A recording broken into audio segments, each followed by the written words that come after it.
This is one of the most educated societies in the world. Last year alone, more than 1,400 startups were formed here.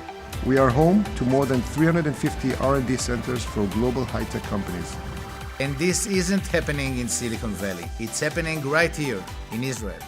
Israel itself is a startup, established more than 68 years ago, came to a land with no real natural resources. We always had to overcome the situation with innovation and entrepreneurship. And in many ways, Israel has become the indispensable second entrepreneurial hub in the world.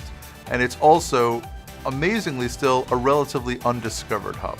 I believe that the secret sauce of the Israeli entrepreneurship is the Israeli Defense Forces and especially the Intelligence and Cyber Unit.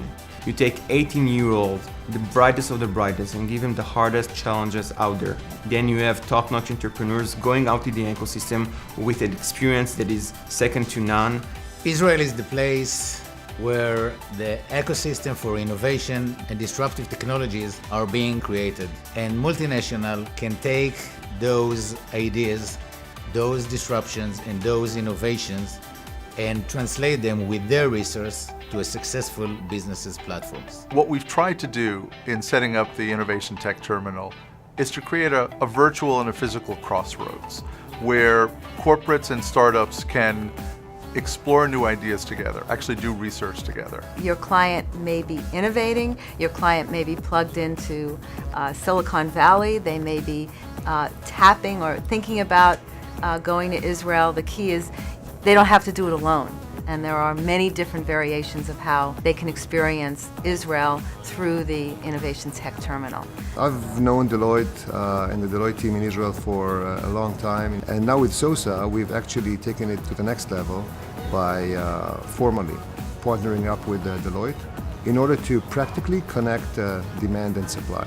And this is actually what we do. We connect these corporates with Israeli innovation. This is why whenever you go along Tel Aviv or Herzliya or Haifa or Jerusalem, you will see many logos of all of the big multinationals that have R&D centers here, and this is significant. What I would tell my colleagues, their clients will have many things happen for them.